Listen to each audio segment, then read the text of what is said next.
Dr. Liasis, great to have you. Good to see you, as always. Thank you for having me. You're always one of the most interesting people for me to talk to for many reasons, and I really am impressed with just the work you do and the background you have. And like many of our faculty, all of our, you come from extraordinary background in education and have gotten trained in many different places. And you came to us from the United Kingdom just not too long ago, just a couple of years ago. And I never had a chance to ask, but I'd love to know a little bit about some of the things that were the motivating factors in your life that made you think about taking this path and taking this journey into medicine and into science and to do it as passionately as you do. What were the things that motivated you to this point? Yeah, I mean, it was quite interesting at the start because I was never clinical right at the beginning. My first degree was in biophysical science. And it's only when I got to the chance to work within a hospital and build some equipment that kind of put me more in touch with the clinical side of things. I was a very good engineer. And it's only until I built a device and it just happened the person who was going to use the device didn't turn up from abroad. So I got a taste of clinical work when I'd built the machine, I'd designed it. I then started doing clinical work. And that was I think that was the point when I decided that actually, I think I really like working with patients. And the reason why I stayed within kind of electrophysiology was having the background within medical biophysics gave me that kind of link between the complex instrumentation that we typically use, which is getting more complex as kind of on, and how we can use that in patients. So that was the main driver really for me becoming more of a clinician as opposed to an engineer. So you're using that applied engineering science and that medicine in the work that you do. And I know that your main focus is in children and yep. And as far as what you do clinically. And so share with us a little bit about your research in ways that we can all understand it. And I know you do that well because you've done it so I can understand it. Yeah. Well, I think the research I do can fall into two kind of areas. One is kind of clinical development. And what that involves is typically on a day-to-day that we record brain responses to visual stimuli. And that gives us the opportunity to investigate how well the visual system is working in a child or even in an adult who is not able to verbally provide us with information. So a child who isn't able to read down a letter chart, we can present different size stimuli and record brain responses. Because of that, we can get a guesstimate of how good their vision is. Also provides valuable information about how the visual pathways are working. And we can isolate pathology to the retina, the optic nerve, the chiasm, and the cerebral hemispheres. And we can do all of that without the child actually responding to it at all. All they need to do is look at a computer screen. My clinical research in that area is like, how can we adopt some of the things that we do in adults, the more complicated tests, and try and apply them in children? Because I think children always get the kind of raw end of the stick. A lot of the advancements in research are done in adults where patients are very cooperative. You can put through very lengthy research protocols, and the children's kind of research kind of lags behind. So again, through my kind of engineering background, we've been using very fast computer screens that can present stimuli very quickly. Therefore, the child doesn't need to attend even to the screen for that long period of time. And therefore, we can collect the data a lot faster than we would usually.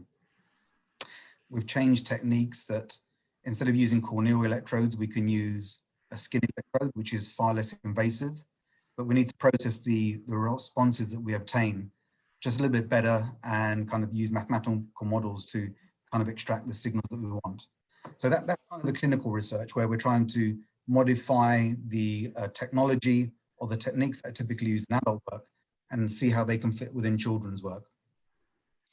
In addition, typically within a kind of a clinical environment, the stimuli we present us an idea whether a child can see an object. And we all know just purely seeing an object isn't vision. So again, we're trying to develop new stimuli where we can evoke brain responses that detect if a child is able to detect a change in visual information. That brings the kind of the level of processing just slightly further up from primary visual cortex, just to an area of the brain that is actually actively processing visual information. Okay. And these things lead us towards more kind of what we typically measure, which is visual acuity. Okay. Now, is that processing acuity that you're measuring, is that one of the things that's helpful in, in understanding the cortical visual impairment, which is something I know that we're interested in working in right now? Yeah, cortical visual impairment is one of those kind of very broad umbrella terms, and it can be somebody who is cortically blind and can't see anything at all. But it can range from somebody who has completely normal visual acuity, a normal looking fundus, and normal electrophysiology. And it's usually the more higher cognitive processing that is the problem. So maybe finding a shape within a cluttered environment, being able to detect a moving object. And some of these discrimination responses and the stimuli that we're trying to probe now looks at that kind of visual part of the processing system. So we're trying to find out clinically at the moment with the primary visual pathways, we can call it the hard wiring of a computer. And now we're trying to look at, are there measures that can reflect the kind of the software of the computer that we're looking at?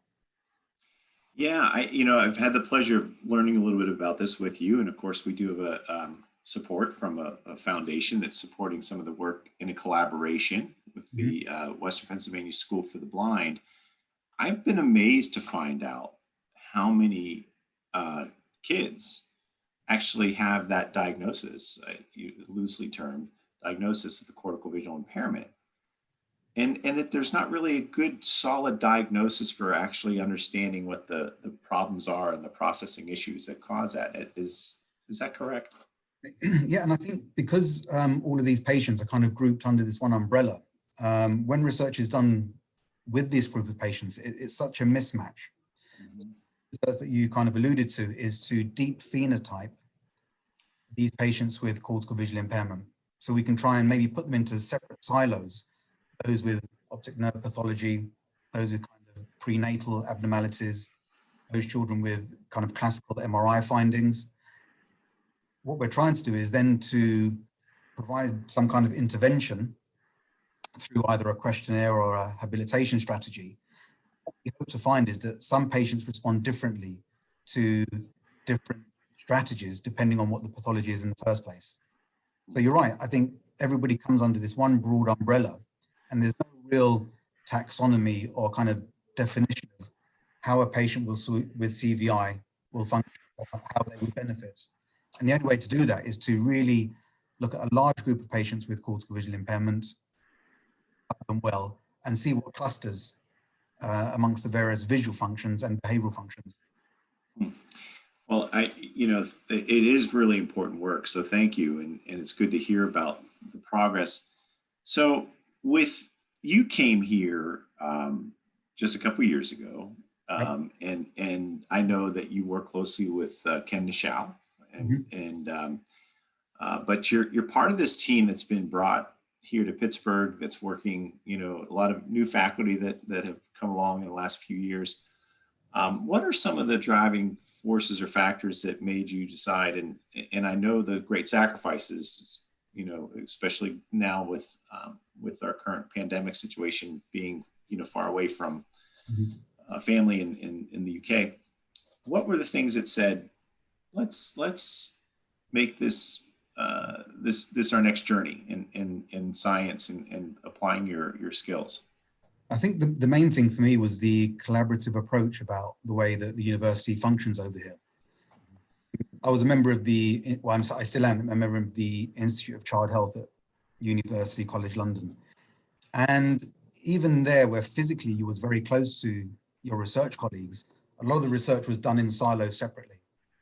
One of the things that attracted me to was the way that there seems to be a lot of overlap between the various research themes that are going on within here, and I wouldn't have to kind of develop my own theme, and I would be able to gain the experience of other researchers in my area, but also they would gain my experience as well. So a collaborative approach to research, I think was one of the major drivers over here. Well, I hear that often, so I think it is very true. And I know that, that what you're doing is very unique, and certainly, there's a lot of kids, as we mentioned, that you're helping.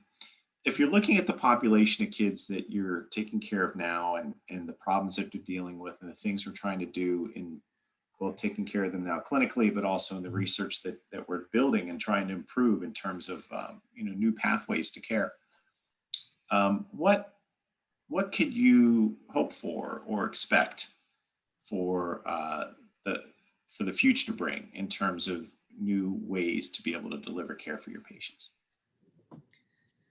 I think through the deep phenotyping that we do is that we can provide a tailor-made strategy for rehabilitation or kind of diagnosis of patients and their problems they're having. I think still clinically we run down protocols that are kind of generalized to people with kind of brain pathology or retinal pathology. And I think the future is going to be is actually deep investigation and phenotyping of an individual patient. And then from what we've learned from a large group of patients is able to provide help and steer them in the direction that we know that will help them the most. So for example, childhood hemianopia, where one side of your visual field is underdiagnosed because children aren't able to tell you. By the time they can tell you, they're at the point where a lot of people, there's not much that we can do for them. We've just started a research project where within their glasses, we can put a very small prism, and that induces a child to have a slight squint, which is a deviation of their eyes. And as ophthalmologists, usually they want them to try and keep their eyes together.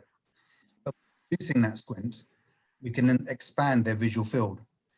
But sometimes purely just by putting a pair of glasses on with a prism, we can kind of expand that child's field of vision and experience. And what we've found is when they wear these glasses, even walking down the street, they can perceive kind of moving things in their periphery. So sometimes the solutions aren't that complicated, but you need to do the research to actually show that it's a valid technique. Wow, that's so interesting, and obviously I could see the application for patients being extraordinary. Mm-hmm. So you really are in a very, very specialized care world, and certainly something that I can see so many ways to apply it, and I really find again that the work that you're doing not just interesting, but also really important. So thank you for sharing it with us. Thank you for taking the time to let people know firsthand what we're doing. And I look forward to talking to you more in the future. Definitely, there's a lot going on. And like I said, it's very rewarding being in the clinic every day and seeing how we can eke out information from these kids that I think typically people find difficult to do so. Is invaluable for the ophthalmologists and for the parents as well. I think parents, especially with children with CVI, are just looking for answers. I think they're kind of fed up of people saying, there's not much we can do, your baby's got a bad brain. Yeah. Well, yeah, and I do know there are, there's a lot of parents looking for those answers, and thank you for helping provide that. So, well, have a wonderful rest of your day, and thanks for spending time with us today. Have a lovely weekend.